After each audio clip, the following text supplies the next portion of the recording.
Bonjour, on s'est déjà retrouvé complètement bloqué devant une question de philo qui a l'air hyper complexe. Eh bien aujourd'hui on va voir ensemble une méthode super claire, super efficace pour transformer ce casse-tête en une dissertation en béton. C'est parti, on va percer le secret ensemble. Ah, la fameuse page blanche. Une question qui semble insurmontable et ce sentiment de ne pas savoir du tout par où commencer. C'est un grand classique, on connaît ça. Mais pas de panique, c'est justement ce défi qu'on va relever pas à pas. Et voilà notre plan de route. On va suivre ces 6 étapes pour décomposer le problème, construire une argumentation qui tient la route et bien sûr, viser la meilleure note possible. Allez, on suit le guide. Bon, commençons par le commencement. Un examen de philo, ça peut faire peur. Mais en réalité, ce n'est pas un mystère total. C'est plutôt un jeu avec des règles bien précises. Et rien que de connaître ces règles, ça donne déjà un avantage énorme. Et la clé du jeu, elle est souvent là, sous nos yeux, dans la répartition des points. Regardez bien. 9 points pour l'explication, c'est quasiment la moitié de la note. La discussion, 7 points. Ça nous dit une chose fondamentale, la structure, ce n'est pas une option, c'est vraiment la base pour aller chercher les points. Alors comment on l'a construit, cette fameuse réponse parfaite? L'idée, elle est assez simple, mais elle est redoutablement efficace. Toute argumentation vraiment solide, elle repose toujours sur 3 grands piliers. Et les voici, ces 3 piliers. Expliquer, discuter et donner son avis. C'est vraiment le cœur de la méthode. Une structure simple, facile à retenir et qui va servir d'ossature, de colonne vertébrale à toute bonne dissertation. Allez, on attaque le premier morceau et c'est le plus gros, l'explication. C'est la partie qui pèse le plus lourd et pour une bonne raison, c'est là qu'on pose toutes les fondations de notre raisonnement. Si les fondations sont solides, le reste suivra. Pour que cette explication soit vraiment béton, on l'a construit en 4 temps. C'est une progression logique comme un zoom. On part du plus large avec une petite introduction générale. Puis, on cible le cœur du sujet, la problématique. Ensuite, on amène l'idée qui va guider notre explication et seulement après, on plonge dans le détail de la théorie. C'est fluide, c'est logique. On passe maintenant à la deuxième grande partie. Là, on entre dans le vif du sujet, dans le cœur du débat philosophique. C'est ici qu'on va montrer notre capacité à réfléchir de manière critique, à ne pas juste réciter, mais à vraiment dialoguer avec les idées. Pour bien discuter, la logique, c'est celle d'un vrai débat. D'abord, une petite phrase pour passer en douceur de l'explication à la discussion. Ensuite, on se lance. On critique la première théorie.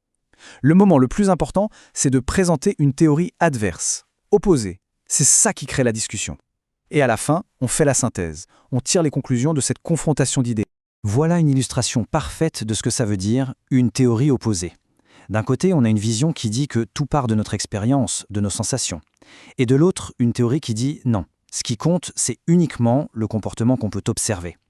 Mettre ces deux visions face à face, c'est ça, créer un vrai dialogue philosophique. Et on arrive à la dernière étape, donner son avis. Mais attention, là il y a un piège. Il ne s'agit pas juste de dire « moi je pense que ». Non, il s'agit de le prouver, de le défendre avec des arguments solides. Et pour qu'un avis soit considéré comme vraiment solide, il y a une sorte de règle d'or. Le soutenir avec au moins 3 arguments bien distants. Pourquoi 3? Parce qu'un seul argument, c'est un peu fragile.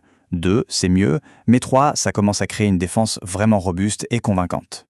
Mais un argument, tout seul, ça reste une idée abstraite. Pour qu'il ait un vrai impact, il faut l'ancrer dans la réalité. Comment? Avec un exemple concret. Un argument sans exemple, c'est une affirmation en l'air. C'est l'exemple qui le rend crédible, qui le rend vivant et percutant.